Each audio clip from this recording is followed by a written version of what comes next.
You are listening to the Babe You've Got This podcast, where you receive mindset and business coaching designed for the everyday gal who has big goals and dreams and is craving that guidance, insight, and reaffirmation for creating more success in their life.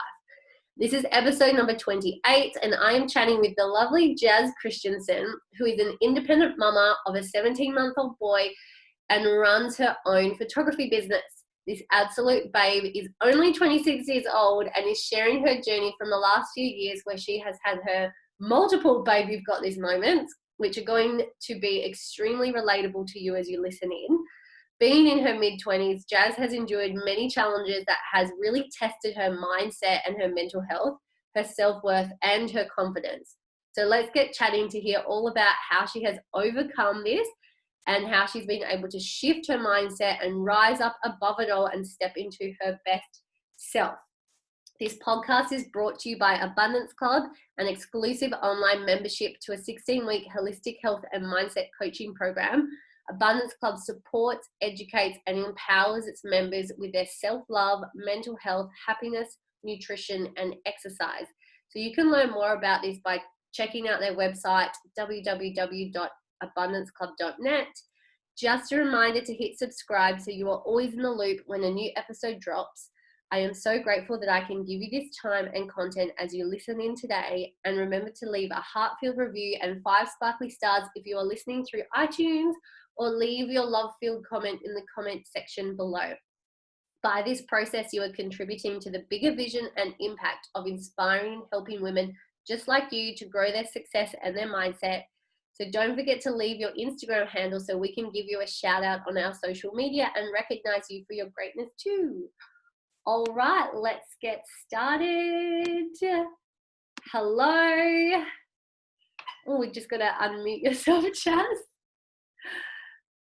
Hello. Yay, everyone, this is Jazz. Hello.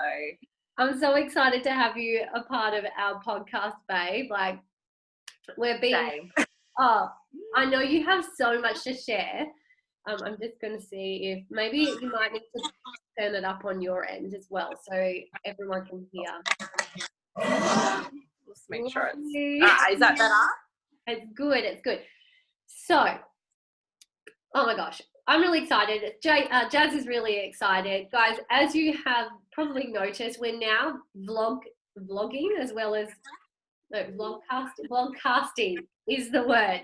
So podcast is on our iTunes, but if you're watching or listening now through our YouTube channel, you can now see us. So Jazz and I are each other, and you guys will be watching us. So I think I always have to remember, like, don't pick my nose when I'm talking.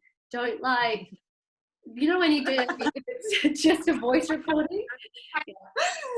Love that.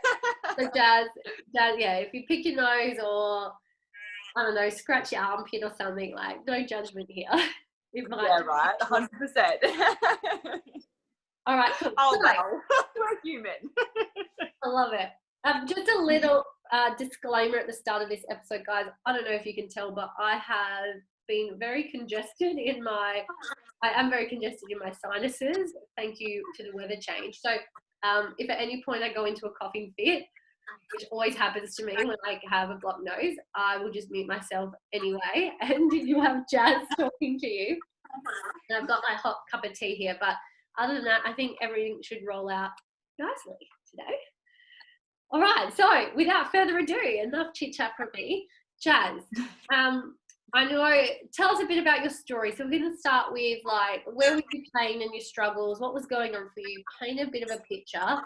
And we'll start there, and then I'll ask some questions unless you just keep rolling with it. But yeah, talk to us. Okay, so 5 years ago, I was living in Queensland. I was 20 years old, and I was in a serious relationship. I was living with him, and he had an older boy, so we had a little bit of a family dynamic. And he ran a successful business. So from the outside of that situation, it looked great. Everything looked happy. There was lots of love. There was lots of fun. But under the surface was some serious things going on. Pretty much from day dot was a lot of emotional abuse. I got isolated from all of my friends and family at the start. And then it kind of just started to roll into things like not having a job was a pretty big thing for him. I shouldn't have had a job at all. And then it started to get violent on the daily. And then it got to the point where we were probably 6 months in, and we had suffered a pretty big trauma through ectopic pregnancy, and I really wasn't sure on how to process that at all. Especially being 20 years old, I had no idea how to process something like that. And with that came a lot of resentment and a lot of anger, because in those weeks prior, there was still a little bit of violence going on. So I had a lot more resentment towards him than I did prior to that. But with that came a pretty big incident where we had a heated argument, and I got thrown onto the ground, which broke my collarbone. And but it snapped it pretty much as soon as I hit the ground. My collarbone snapped and damaged my elbow and my arm.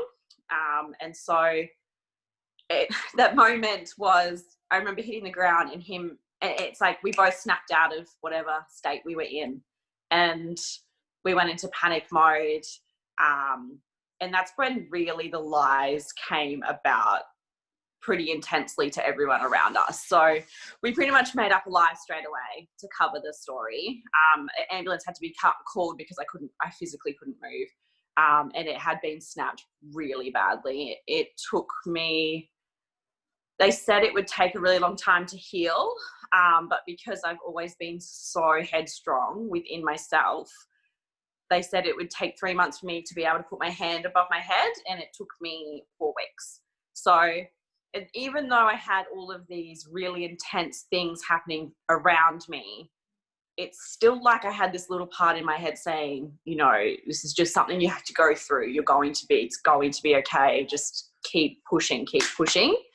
But anyone who has been in a relationship that is emotionally abusive or physically abusive or anything like that knows it takes a lot to actually leave. So it took, I think it ended up taking it's an average of 7 times usually for a woman or man to leave. And it took me, I think, 6. And on the 6th time, by this time it had been 12 months that we were together, and I had then a broken arm and a broken foot by this point, separate occasions. And I just remember talking to his mum and saying, I think it's time for me to go now. And she's like, okay, where do you want to go? I'll pay for your ticket. And I was like, my best friend's in Perth. So 3 days later, I was on the plane to Perth, a place that I had never visited.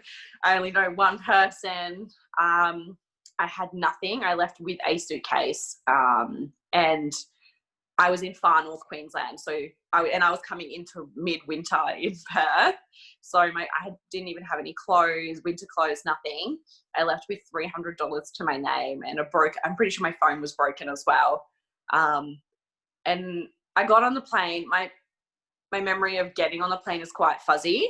But being on the plane, it was a 5-hour flight, and I cried the whole time. I was in such an emotional state that I didn't physically leave the seat for those full 5 hours. And even when I landed, I was like, that whole time I was in the plane, I was thinking, oh God, I shouldn't have left. But once I actually landed, it was like a whole weight had lifted and a whole release was gone. But I got off the plane, and my best friend was there, and she said to me, she's like, I didn't think you were going to get on the plane. I did not think you were going to, and she didn't even know the ins and outs of the situation completely. But yeah, and so I landed, and it was really, really intense to be in a city for one, and to be somewhere that I had to literally start from scratch. Like, I didn't have anything. And it was scary. It was the scariest thing.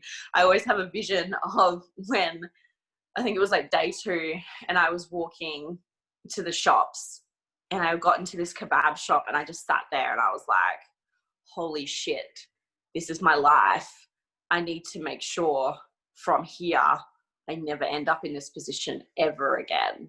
I cannot end up in this position ever again. And, you know, you look back now and it's all about self-worth. I was in that position because I had no self-worth at all. And what I had personally seen as relationships growing up as well. Like, that's what I thought was okay. But from there,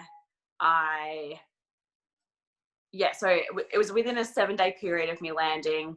I was living with my best friend, but she had about 4 other housemates, and they were like, they weren't impressed that I was there and not contributing as well. But I was doing my best. I was just cleaning and stuff, but I was intruding for sure. And I felt that.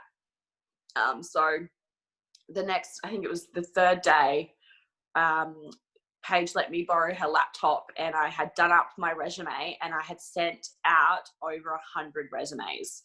And I was like, nah, this is happening. I don't care what I get. I need something. There has to be something that I get. And I went for 2 interviews each day after that. And I got to the 6th interview, and I fell into this incredible interview of a family-ran business, and they were called Communique, which they ran like a Telstra business side of things. And I had come from telecom previously as well. So in that interview, I remember being so vulnerable and so scared that I wasn't going to get it. But at the same time, I walked out going, this is my job. Like, this is it. Like, I don't know. It's just, I've always known.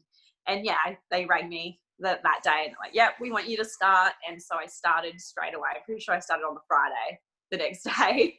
And from there, I managed to manifest, like, friends of Paige, her family were like, you guys can live in this house that we have, that, you know, we're renting. You guys can live here. So me and her lived together. And then she moved out of that house, and then they actually gave me a car as well. And from there, yeah, it's been a pretty wild ride, but I definitely felt like that was one of my most significant moments in my life, for sure. Yeah, far out. That's crazy. Yeah. Like, I know you can talk about it now with ease, like, oh yeah, left with a broken collarbone, arm and foot, but like, that's serious. That's crazy. Yeah. And just the mental toll it would take. So can you, like, I'm like just trying to think, how do I want to ask this? Can you explain more about what it was that you've shared with us, what you did do and what you overcame, but what did you feel like, what helped you have those moments of like, babe, I've got this, like within yourself, and what is it that you implemented, or what are the thoughts that you had, like, just in case, you know, if there's someone listening now who is, you know, kind of in a space of that they're in a really hard place that they want to get out of, but, you know, everything's keeping them there. What did you do that they could try and implement themselves? For sure. So I think what I had gotten to this place in myself was, okay, for example, if he does it one more time within this 6-week period, I'm going to leave.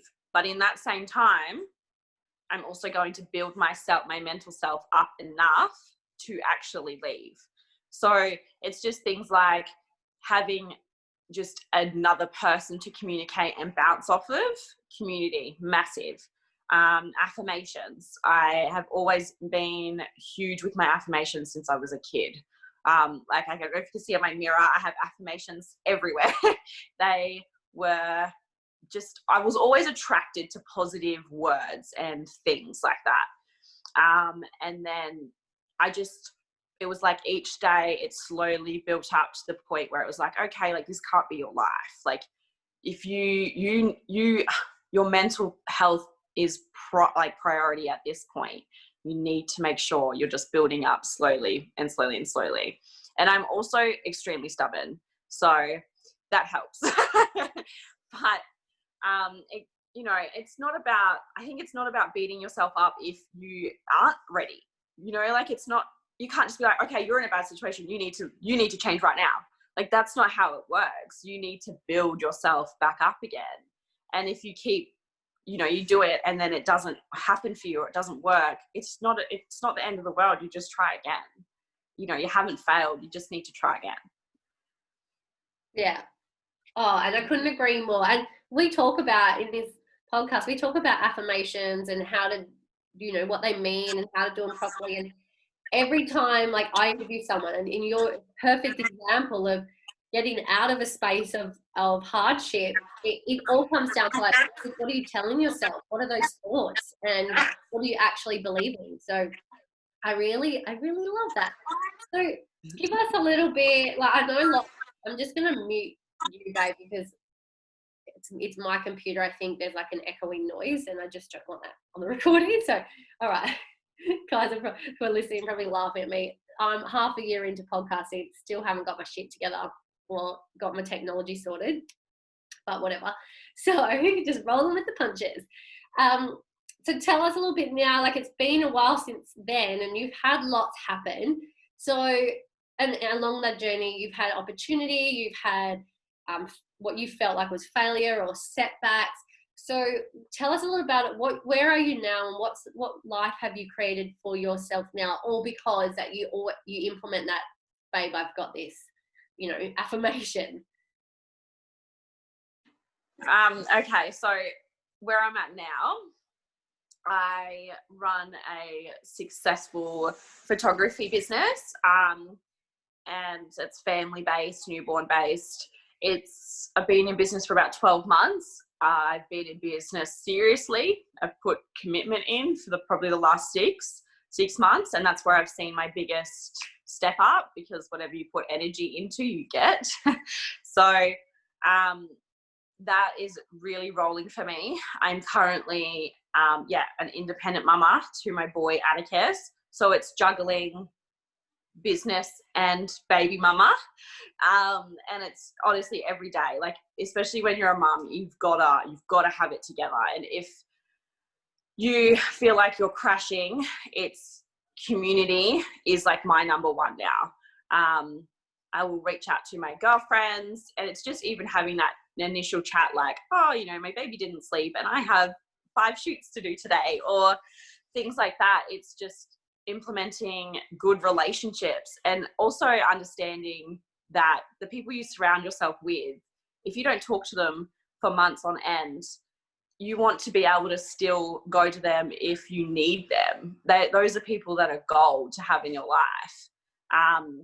And just implementing affirmations, but also I do a lot of things that work for me. So, I do exercise, yoga, walking saves me. Routine, oh my gosh, routine is something that has helped my mental health and positivity. And my babe, you've got this. I feel like I've got this every day. Like, don't get me wrong, there's moments where I'm like, oh my goodness, like things that throw me. But I feel like I've worked so hard, and I'm so obsessed with the self-growth and all of that feeling of, babe, you've got this. That's an incredible feeling to have, and you want to hold on to it as much as you can. So I just implement things that work for me, and which is, Reiki. If my body is telling me I need a break, take a break.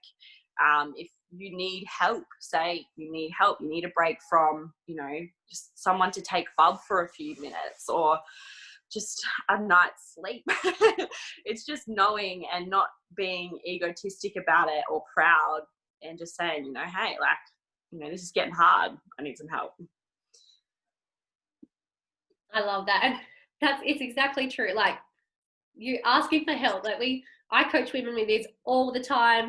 And wait, I'm just going to mute you just because that background noise. So yeah, I ask, what am I talking about? Guys, can you see I'm so with it today?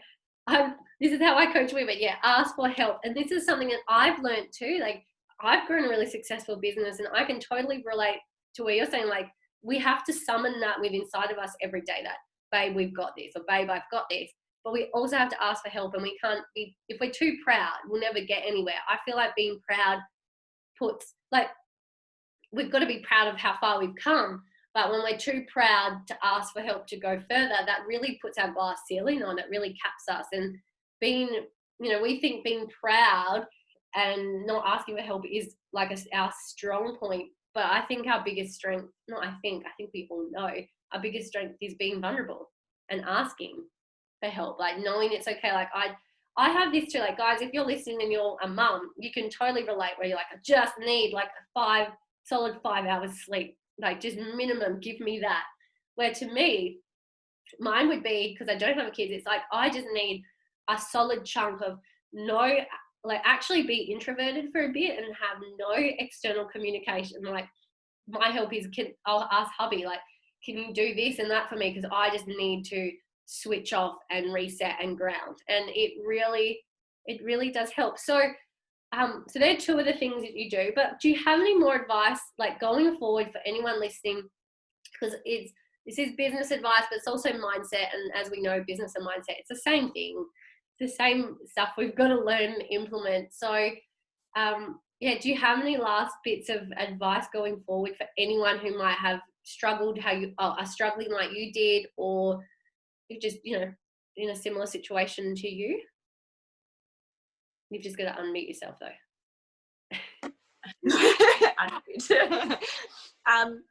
I feel like my biggest takeaway and advice would be, healing and growth is not linear. Like, it's up and down consistently, and it's about checking yourself on the daily, really.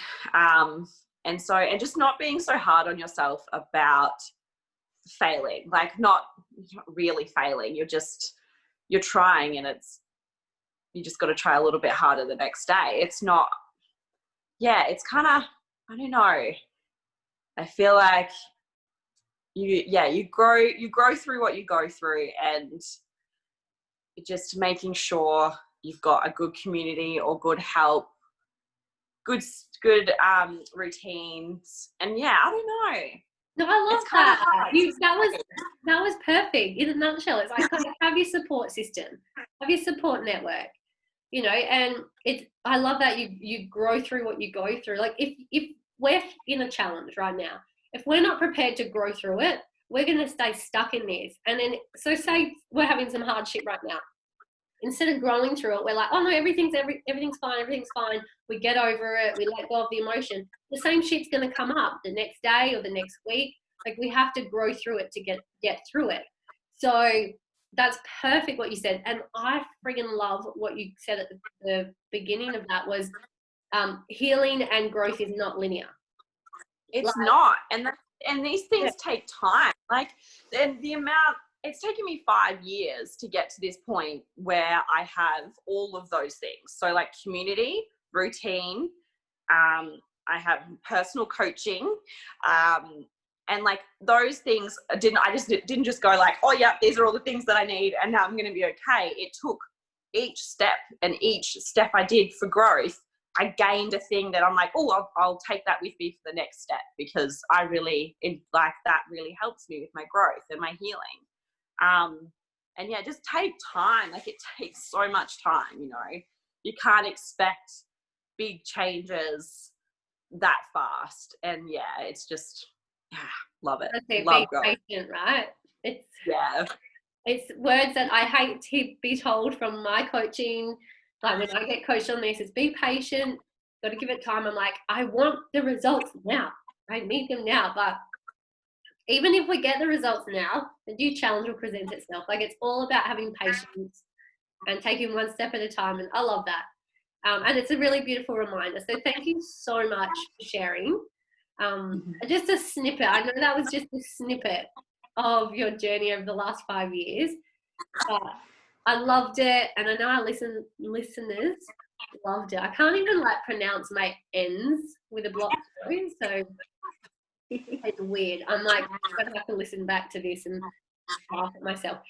Guys, if you guys want to follow Jazz, if you go to the show notes, you can find her link to her Instagram, her photography business Instagram and Facebook. So all of her details are there. And I love following you, Jazz. Like, I love seeing them.